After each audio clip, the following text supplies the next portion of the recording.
this right here is ready to be served. Now, what do you typically eat with this? Now, when my grandma used to cook it, it would be cooked almost as if it was just a meal by itself. So she would typically cook cornbread to go with it, and that would pretty much be dinner. You know, you eat the cabbage with the pork meat, and you would have cornbread with it,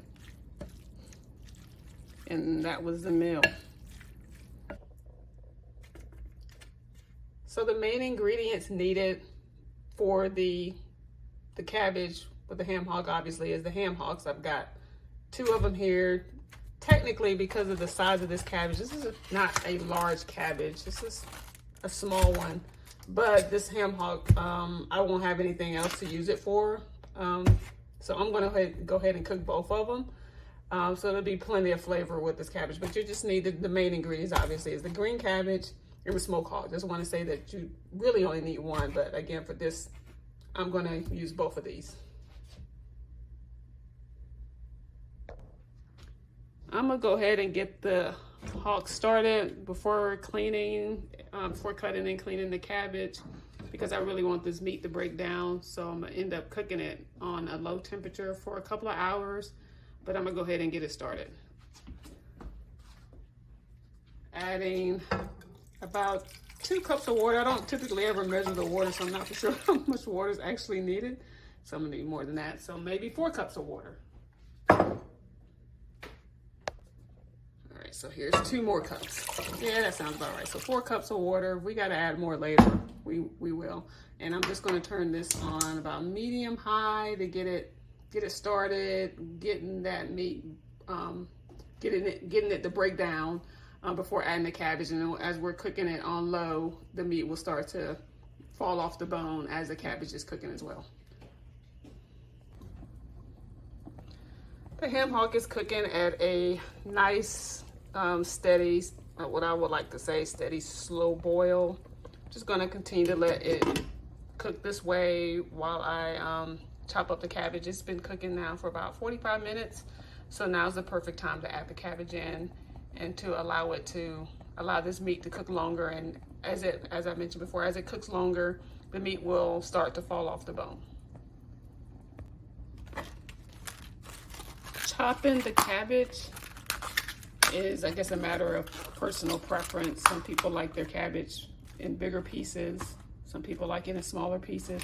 I'm removing the outer leaves because it's just easier to chop it separately versus trying to, well, you'll see. So I'm just gonna take it and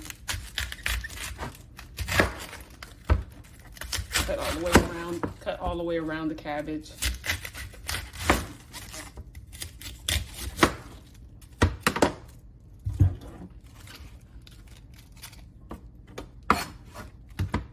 I'm going to cut it before actually cleaning it. You do need to clean the cabbage. So as you can see, I just cut. My method of cutting, I don't know if it's the best way to do it, but it's just the way that I know how. If you want it bigger, you certainly can cut it, chop it bigger, or you can chop it smaller. Let me get a bowl to put this in.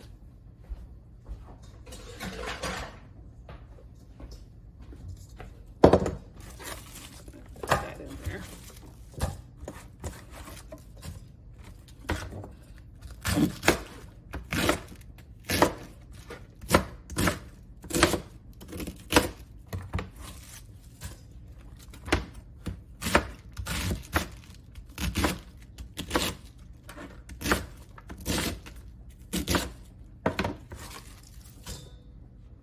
Now for these, and I'm going to take off these stems.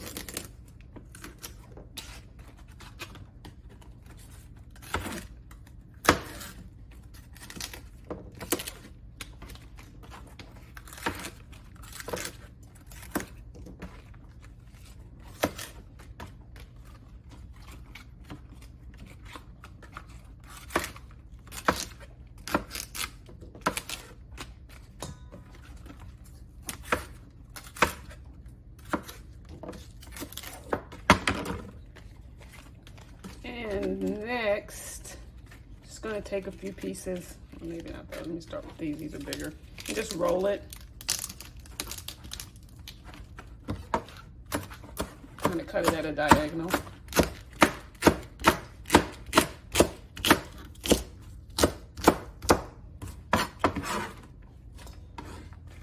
These I'm just gonna cut into strips and then cut further.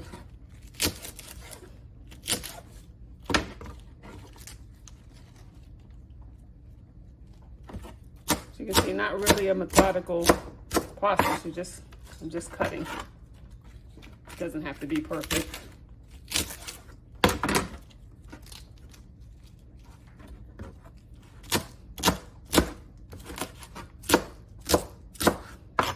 All right, so now let's wash the cabbage. You definitely want to wash this thoroughly. The process I use for cleaning my cabbage is very similar to the process that I use for cleaning my collards. Except I don't wash it multiple times.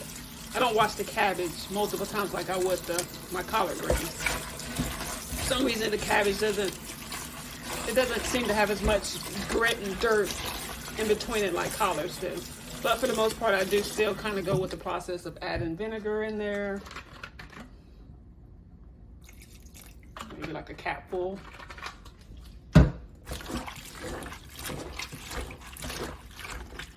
Just giving that a good mix.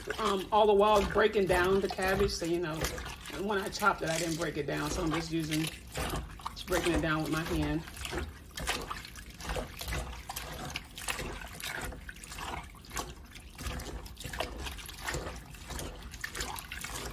All right.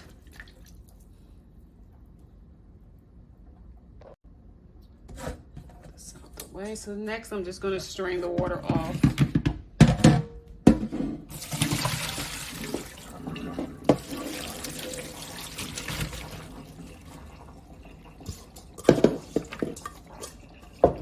And give it another rinse. That's pretty much how I clean my cabbage. Like I said, it's not as dirty as most of the other leafy vegetables that tend to grow in the dirt. I guess maybe because it's a little bit more compacted than collards would be. So yeah, just give it a good rinse. Feel for any dirt. If you're feeling dirt as you're cleaning it, then you probably want to give it another good soak. All right, so that's that. Now we're just going to add this to the pot with the ham hocks that's already cooking.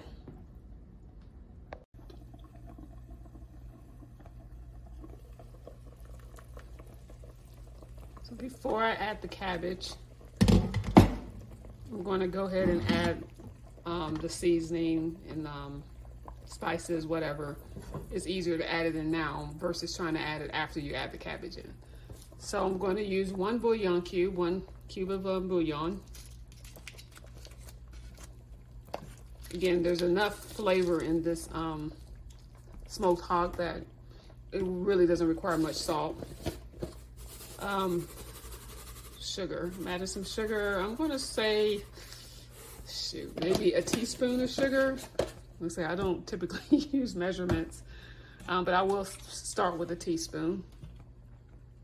Some vinegar. I'm using red wine vinegar here. I like that flavor, but any vinegar works. Regular white distilled vinegar, apple cider vinegar, any of those vinegars are fine. And I would say maybe a tablespoon to 2 tablespoons of vinegar and some black pepper. Maybe half a teaspoon to a teaspoon. I'm sorry, I'm not giving y'all specific measurements. I'm just gonna give that a stir, and I'm definitely gonna probably add some more water to this, but this is some good. So you can already see the meat right here. I don't know if y'all can see that's kind of already starting to separate from the bone, which is good. This is what we want. All right, so now we're gonna add the cabbage in.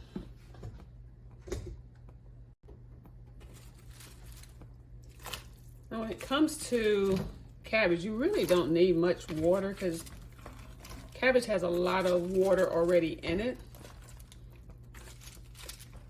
But because I'm trying to get this pork hock to cook down, I do need a little bit more water to get that to break down. But you know, you don't typically have to boil cabbage to get a nice tender bite out of it. You can saute it. It cooks much faster if you saute it with just a little bit of water. But like I said, I'm just trying to get that smoke ham hock to break down. So it will require water for that. And as the cabbage starts to cook down, I'll just give the juice a little taste. And if I feel it needs a little bit more salt, a little more sugar, a little bit more vinegar, then I'll just add some. I like to add flavor as I taste it versus adding too much in the beginning. I am going to add about maybe another cup, half a cup of water.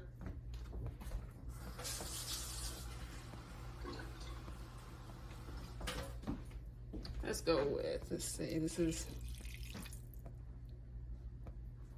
that's about half a cup. So we're looking at 4 cups and that 4 cups added initially for the hock, and then I just added another half a cup. And we're just gonna let this cook. I like to bring it to a boil first.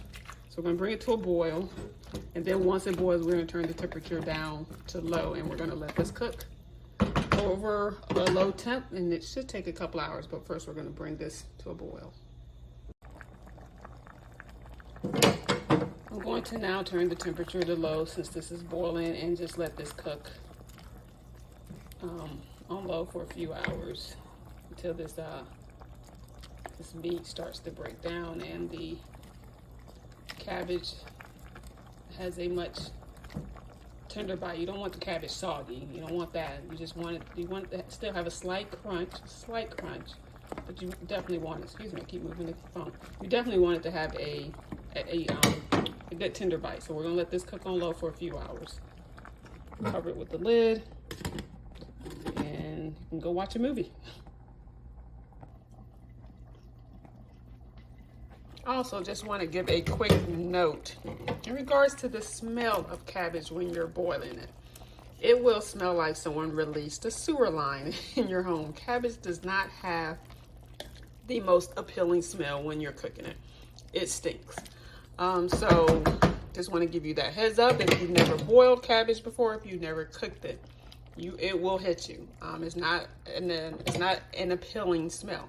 But the more that it cooks down, the more that smell will just disappear. I can't think of the word, but it will go away.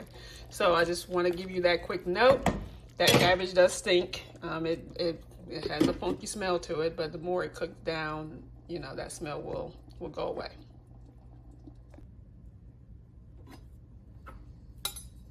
So I'm going to now take off the meat from the bone and remove the fat as well, because I don't want that.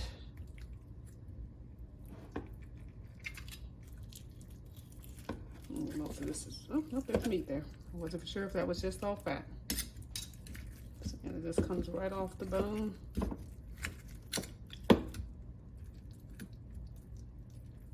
hot. Get rid of this bone. There's no meat in there. I want to get rid of that. No, that's just fat. So we're going to toss that.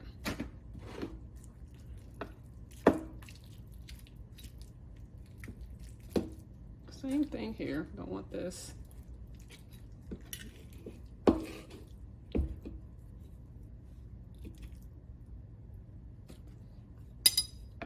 Just break this down. So as small as you want it or as big as you want it.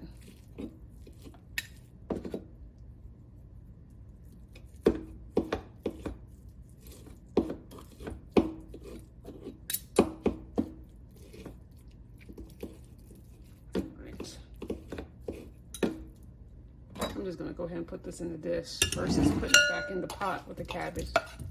Put that in there, and we're gonna grab the other piece too.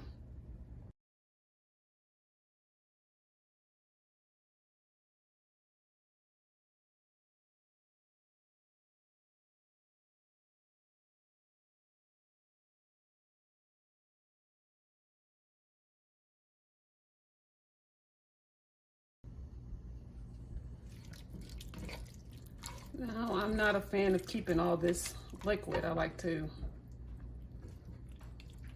just keep the cabbage. I don't want the juice, the flavor from the ham hock liquid has served its purpose in flavoring the cabbage. So I don't typically put that in the serving dish. I may take a little bit of it, but for the most part, I just want the cabbage.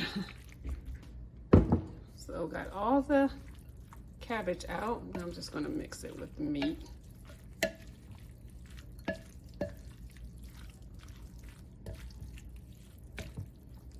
And this right here is ready to be served. Now, what do you typically eat with this? Now, when my grandma used to cook it, it would be cooked almost as if it was just a meal by itself. So she would typically cook cornbread to go with it.